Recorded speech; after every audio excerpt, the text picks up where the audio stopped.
और ये जो शिव महापुराण की कथा 88,000 ऋषियों को सुनाई सूत जी ने, तो यह कथा गंगा जी के तट पर प्रयागराज में सुनाई।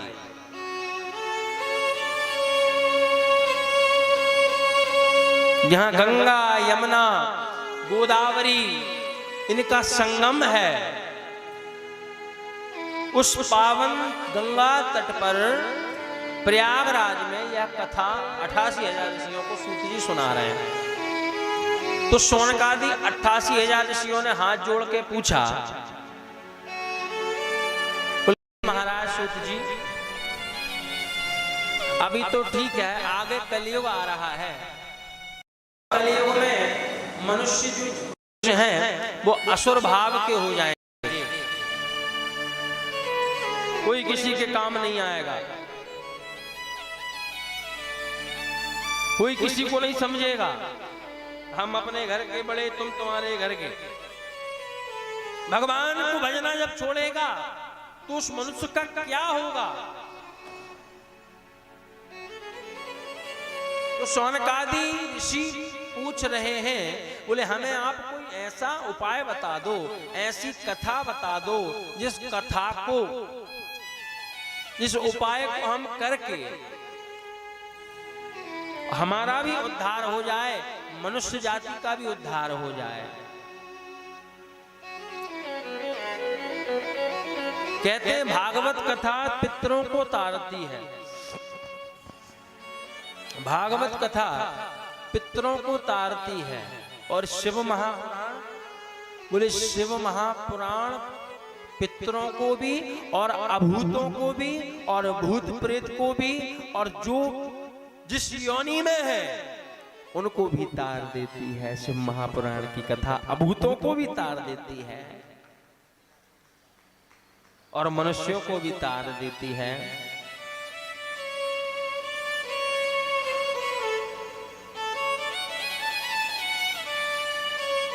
मनुष्यों को भी तार देती है। तो मनुष्य का कल्याण कैसे हो?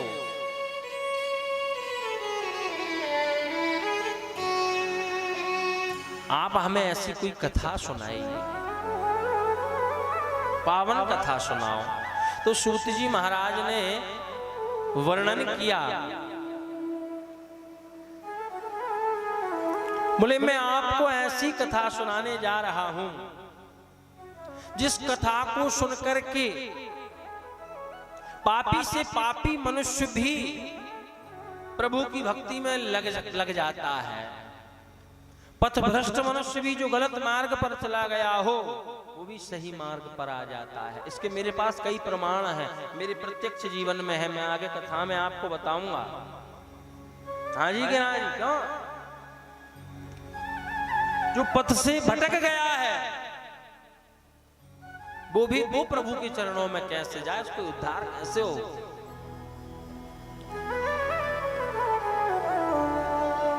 तो सूत जी महाराज ने शिव महापुराण की पावन कथा प्रयागराज में शौनकादि 88,000 ऋषियों को सुनाई, जो हम आपको सुना रहे हैं।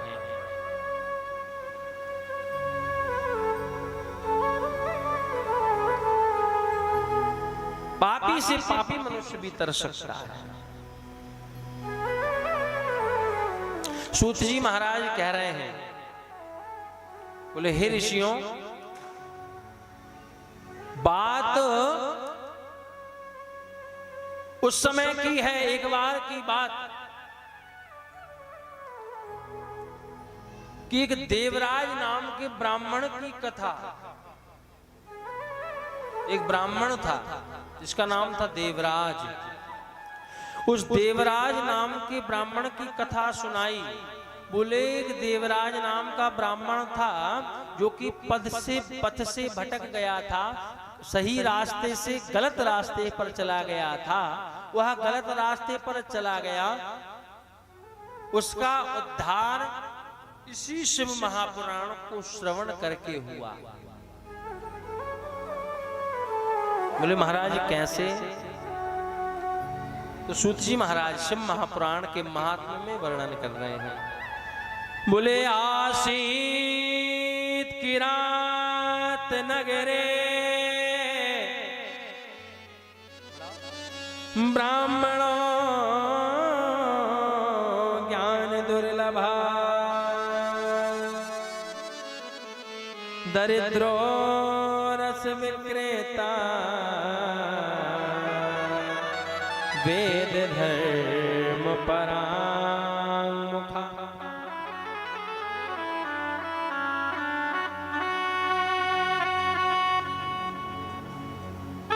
ध्यान देना भैया, एक बार प्रेम से बोलो हर हर। इस कथा को जो हम सुनने बैठे हैं और 7 दिन तक सुनेंगे, इस कथा को सुनकर के उद्धार कैसे हो यह बता रहे हैं सूत जी। ध्यान से सुनना, बड़ी अच्छी कथा है। सूत जी महाराज कह रहे हैं कि एक देवराज नाम का ब्राह्मण था। कोल भीलों का एक नगर था, भीलों का। उस नगर में अनेक जातियों के, अनेक वर्णों के लोग रहते थे। वहीं पर एक ब्राह्मण भी रहता था। उस ब्राह्मण का नाम था देवराज। क्या था? देवराज। तो जो देवराज नाम का ब्राह्मण था, वह ब्राह्मण होते हुए भी पथभ्रष्ट था। पथभ्रष्ट का मतलब सारे गलत काम करता, सारे गलत काम। ब्राह्मण होते हुए शराब बेचना, जुआ खेलना, वेश्यावृत्ति करना और अपने माता पिता का अपमान करना, ये सब काम करता। जबकि जाति का ब्राह्मण तो दूसरों को ज्ञान देते। ये देवराज खुद ही इतना पथभ्रष्ट था, शराब बेचता। ब्राह्मण का कार्य शराब बेचना थोड़ी, ब्राह्मण का कार्य तो पंडिताई करना, पूजन कराना, हवन कराना, यज्ञ कराना, कथा सुनाना है। यह देवराज नाम का यह ब्राह्मण यह गलत कृत्य करता, शराब बेचता, लोगों की हत्या करता, लोगों से धन छीन लेता और धीरे धीरे धीरे धीरे एक दिन बड़ा डाकू बन गया। बड़ा डाकू बन गया। घर में माता पिता। एक दिन एक नदी के तट पर गया, वहां एक वेश्या मिल गई। उस वेश्या को लेकर घर आ गया। उस वेश्या घर में आई तो वेश्या ने कह दिया, ये तुम्हारे जो माँ बाप हैं इनको घर से बाहर निकालो। ये घर आपकी मालकिन, अब मैं हूँ रानी, इनको निकालो।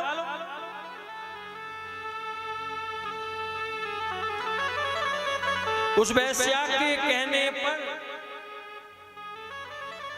माँ बाप को धक्का देकर घर से बाहर निकाल दिया इस देवराज ने।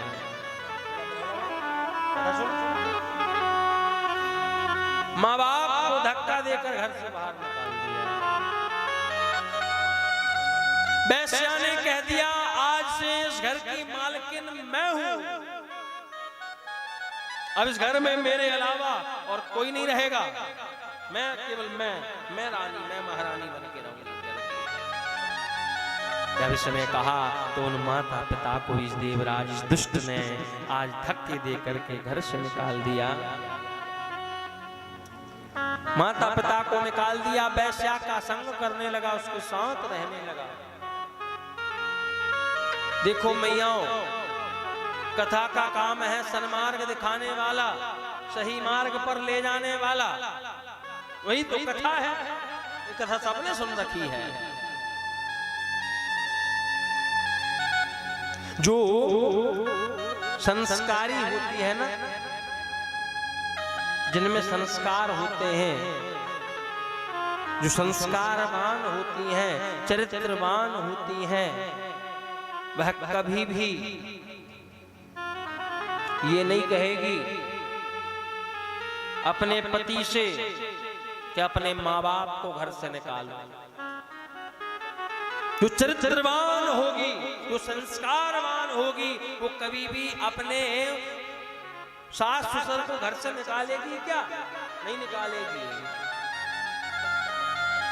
इसका चरित्र खराब होगा, जिसके अंदर संस्कार नहीं होंगे, वही अपने उन माँ बाप के रूप में जो सास ससुर मिले हैं उनको बाहर निकालती है। आज वही काम इस वैश्या ने कर दिया। इस वैश्या ने वही काम किया। मैं इस घर में तब रहूंगी जब इनको तुम निकाल दोगे। अरे ऐसा कोई भी संस्कारी स्त्री, कोई भी पतिव्रता स्त्री, कोई भी चरित्रवान स्त्री ऐसा काम कर सकती क्या? इसके अंदर चरित्र अच्छा हो, इसका संस्कार अच्छे हो, वो अपने माता पिता तुल्य सास ससुर को बाहर निकालेगी? लाइव प्रसारण के माध्यम से इस कथा को जो सुन रहे हैं उनको भी मैं इस मंच से एक संदेश देना चाहूंगा। आज इस संसार में, इस दिखावे के संसार में जो चल रहा है, बड़े बड़े वृद्धाश्रम बन रहे हैं, बड़े बड़े ये वृद्धाश्रम की बिल्डिंगें बनाई जा रही हैं। ये क्यों बनाई जा रही हैं? इसलिए क्योंकि आज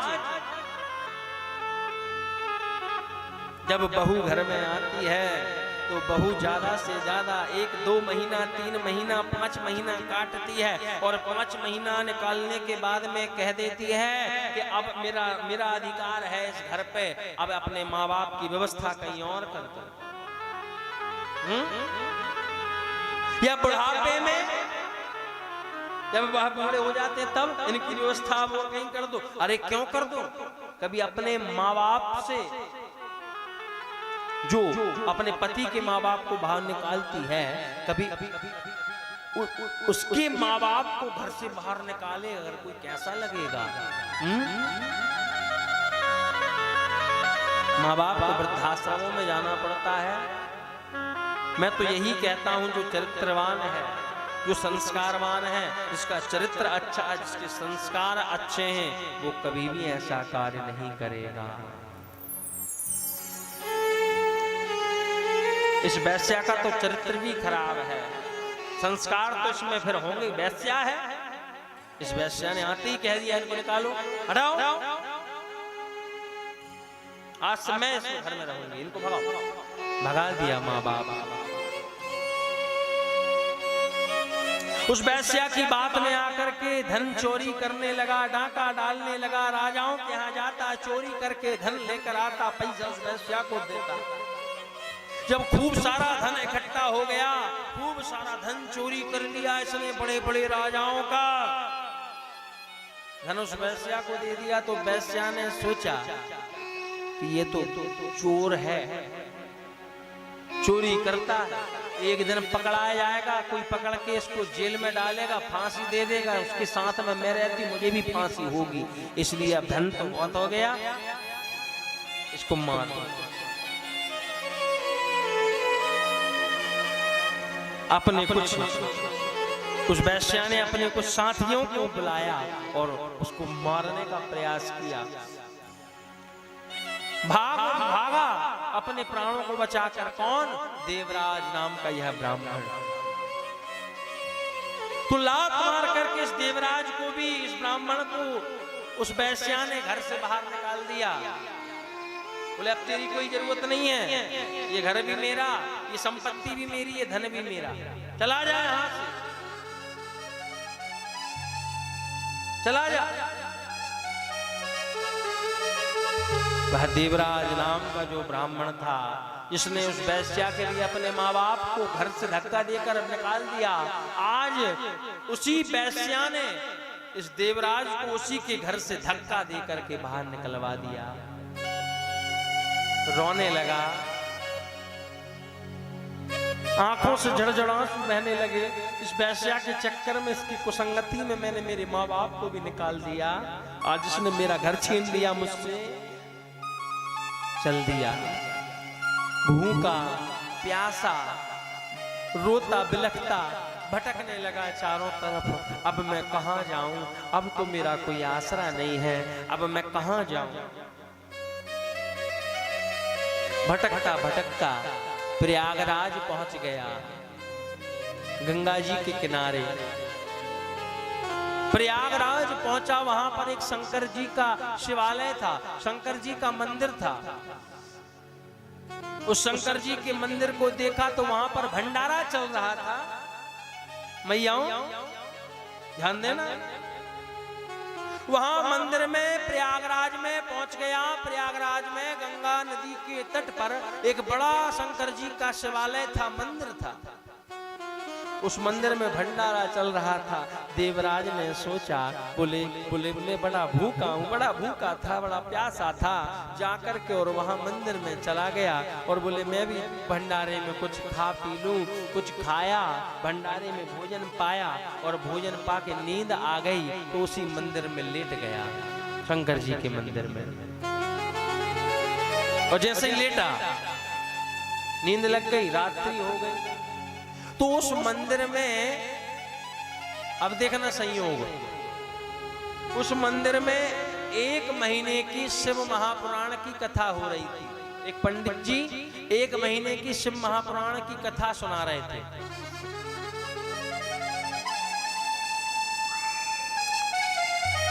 अब ये देवराज नाम का ब्राह्मण रात्रि में वहां विश्राम करने लगा उसी मंदिर में जहां शिव महापुराण की कथा चल रही थी, शिवालय था। उसी रात्रि में इस देवराज नाम के ब्राह्मण को बहुत तेज बुखार आ गया,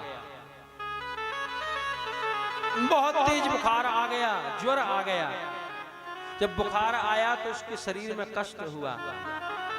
इतना बुखार आया, इतनी तेज बुखार आया कि अब तो ये अपने आप उठ करके गिलास पानी में ना पी पाए, वहीं तड़पने लगा। ये क्या है? बोले ये इसके पापों की सजा है। इसने जो पाप किए ना, आजकल कोई अच्छा काम हो जाए तो हम कहते हैं हमने किया, और कोई बुरा काम हो जाए तो हम कहते हैं भगवान रूठ गया हमसे, हैं? हाँ जी कि ना जी? कोई अच्छा काम हो तो हम कहते हैं हमने किया, और बुरा काम हो तो कहते हैं गुरुजी हमसे पता नहीं कौन सा देवता रूठ गया है, हमारी कोई पूजा पाठ करवा दो। ऐसा कभी नहीं कहना चाहिए। अच्छा काम हुआ तो ये भगवान करते हैं, हमें हमेशा कहना, अगर कुछ भी अच्छा हो, शिव पुराण हो रही है तो हमें कहना चाहिए ये भगवान की कृपा से हो रहा है। और अगर कुछ बुरा हो जाए ना जीवन में, कुछ गलत हो जाए, देखो भैया जीवन है ये, कभी सुख है कभी दुख है, इसी का नाम जीवन है। कि कभी सुख है कभी दुख है, इसी का नाम जीवन है। सुख दुख तो लगा है, संसार है ये, कौन सुखी है बताओ? कौन है? उठाओ हाँ हाँ, कौन सुखी है? अरे कोई नहीं है पूरी दुनिया में, किसी से भी पूछ लो जाके। तुम्हें लग रहा होगा गुरुजी आप ही सुखी हो, कितने बढ़िया, देखो कथा सुना रहे हो, तखत पे बैठ के आनंद आ रहा है। कितना अच्छा काम है गुरुजी कथा का, कथा सुनाते तो। अब ये नहीं पता कि कथा के पीछे की क्या कहानी है। हाँ, कथा के पीछे की कहानी यह है कि ये कथा प्रांगण में हम बैठ के कथा तो सुन रहे हैं, लेकिन इसको करने में, इसका आयोजन में कितनी मेहनत लगती है तो पीछे की बात है ना। क्यों भैया? कितनी मेहनत लगती है, कितना परिश्रम लगता है, ये पीछे की बात है।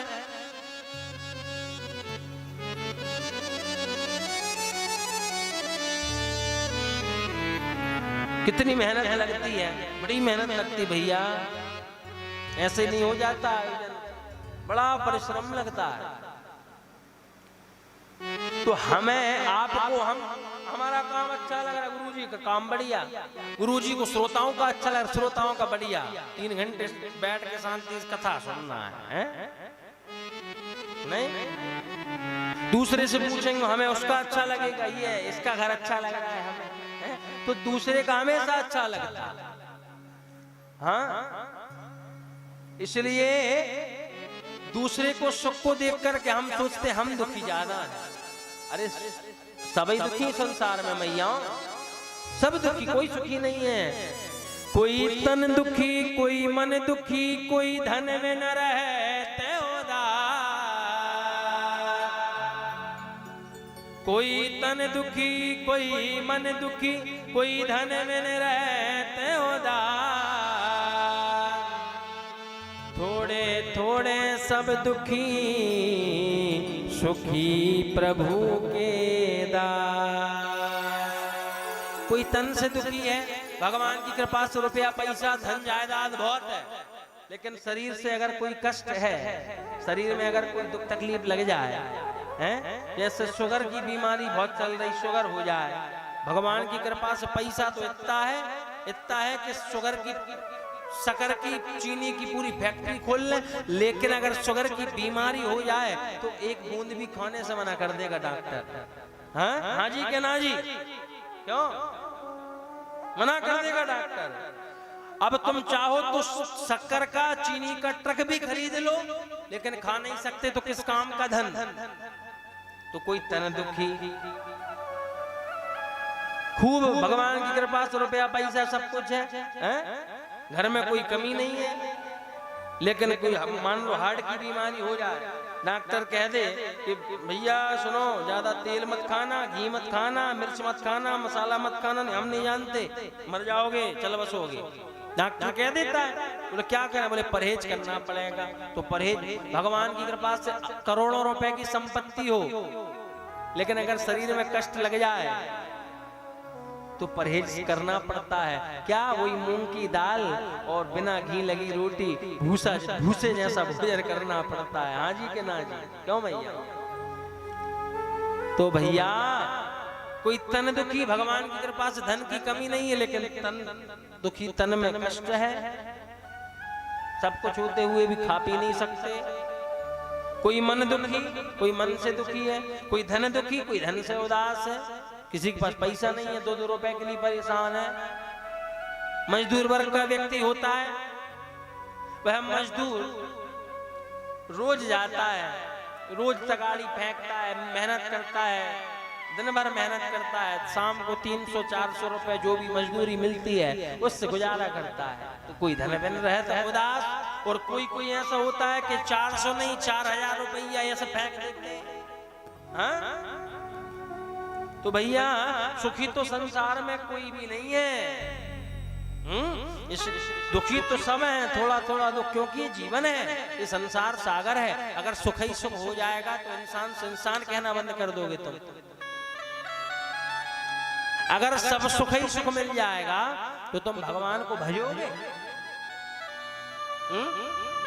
भगवान को, क्योंकि थोड़ा सा कष्ट आता है ना तब हमें भगवान याद आते हैं, और थोड़ा सा सुख हम पे, जब सुख ही सुख हो तब काहे कि भगवान। अगर इच्छा हुई तो 2 अगरबत्ती और 2 चिरौंजी रखती कटोरी में ले जाके, और अगर कोई दुख आ जाए, कोई कष्ट आ जाए तो ये भोलेनाथ तेरे पशुपति व्रत भी करूंगी, ओ भोलेनाथ तेरे 16 सोमवार व्रत भी करूंगी, हे भोलेनाथ पूरे श्रावण में बिना चप्पल पहने रहूंगी, हे भोलेनाथ 1 महीना तक मंदिर जाऊंगी, हे भोलेनाथ 1 महीना तक कन्या जमाऊंगी, हैं सब भगवान याद आ जाते जब दुख आता है। तो भैया ये सुख और दुख तो संसार का नियम है, लगा है, कभी सुख है कभी दुख है, इसी का नाम जीवन है, जो गिर कर फिर संभल जाए उसे इंसान कहते हैं, पराया दर्द अपनाए उसे इंसान कहते हैं। कभी सुख है कभी दुख है, ये तो जीवन है। अगर कुछ अच्छा हो ना तो कहा करो मेरे भगवान की कृपा है, उनकी कृपा से हुआ। और अगर जीवन में कभी कोई कष्ट आ जाए, कोई दुख आ जाए, कोई संकट आ जाए, कोई परेशानी आ जाए, कोई मुसीबत आ जाए, तो ये मत कहना कि भगवान रूठा है। भगवान नहीं रूठता कभी भी। जो दुख आता है, जो कष्ट आता है, जो मुसीबत आती है, वो हमारे कर्मों का दंड होता है।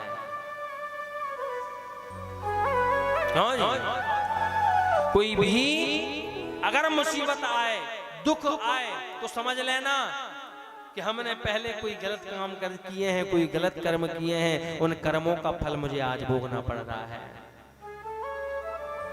और अगर कोई अच्छा काम हो तो कहना मेरे भोलेनाथ की, मेरे प्रभु भूत भावन महाकाल बाबा की कृपा से हुआ है।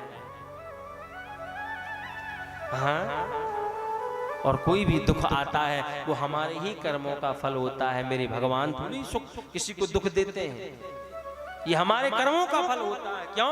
क्योंकि कर भला होगा भला, करके भलाई देख ले, और कर बुरा होगा बुरा, करके बुराई देख ले।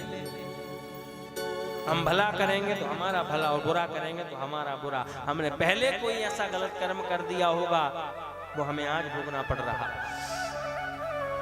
ये सत्ता है। तो यह देवराज नाम का ब्राह्मण रात्रि में, रात के समय तड़पने लगा, बड़ी तेज बुखार आ गया, तड़फड़ाने लगा। कोई एक गिलास पानी तक देने वाला नहीं था उसको। ये क्या था? बोले ये उसके कर्मों का दंड था, कर्म दंड भोग रहा था। इसने अपने माता पिता को घर से बाहर निकाल दिया, धक्का देकर उस वैश्या के कहने पर इसने हत्याएं कर दी, जिसने चोरी कर दी, डांके डाले, जिसने मदिरा बेची, ऐसे पाप कर्म किए, वैश्यावृत्ति करी। महाराज उसी का तो आज यह कर्म भोग रहा, फल भोग रहा है, कर्म दंड है। मंदिर में पड़ा हुआ है, शिव महापुराण की कथा चल रही है, और यह पड़ा हुआ है, बुखार आ रहा है, तड़फड़ा रहा है, लोट लगा रहा है, शरीर में कष्ट हो रहा है।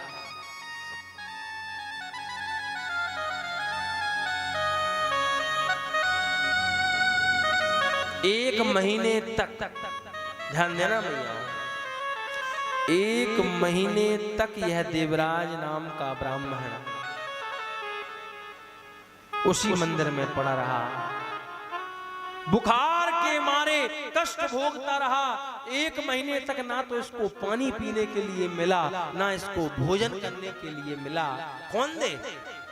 पड़ा हुआ है, और शिव महापुराण की कथा चल रही थी। एक महीने तक इसके कान में वहीं पड़े पड़े वह शिव महापुराण की कथा के शब्द जाते रहे। तो एक महीने की शिव महापुराण जब इसके कान में शब्द गए, एक महीने की कथा हुई, और जिस दिन शिव महापुराण की कथा पूरी हुई, उसी दिन यमराज के दूत इसको लेने के लिए आए। इसके प्राणों को खींच करके यमराज नरक में ले गए। मृत्यु हो गई, इसके प्राण निकल गए, और यम के दूत यमराज इसको प्राणों को नरक में ले गए इसको, और नरक में ले जा करके पटकने लगे नरक में। बोले इसने तो जीवन भर पाप किया है, इसको नरक में फेंको, नरक में डाल। यमराज के दूत नरक में फेंक रहे थे, इतने में भगवान महादेव के 4 गण आ गए वहीं यम के दूतों के पास, और कहा, बोले भैया इसको तुम नरक में नहीं डाल सकते, यमदूतों, यह देवराज को तुम, इस देवराज को नरक में मत डालो। बोले महाराज ये नरक में डालने का ही काम इसने किया है, जिंदगी भर पाप किए हैं, नरक में डालने का अधिकारी है ये। बोले नहीं, इसने जीवन भर चाहे कितने ही पाप कल किए हो, लेकिन इसने इस अंतिम क्षणों में एक महीने की शिव महापुराण की कथा इसके कानों में गई है, तो अब तो ये नरक में जा ही नहीं सकता, इसको नरक में जाने का अधिकार नहीं है, आप इसको नरक में नहीं छोड़ सकते। और भगवान भोलेनाथ के वह गण उस देवराज नाम के ब्राह्मण को नरक से छुड़ाकर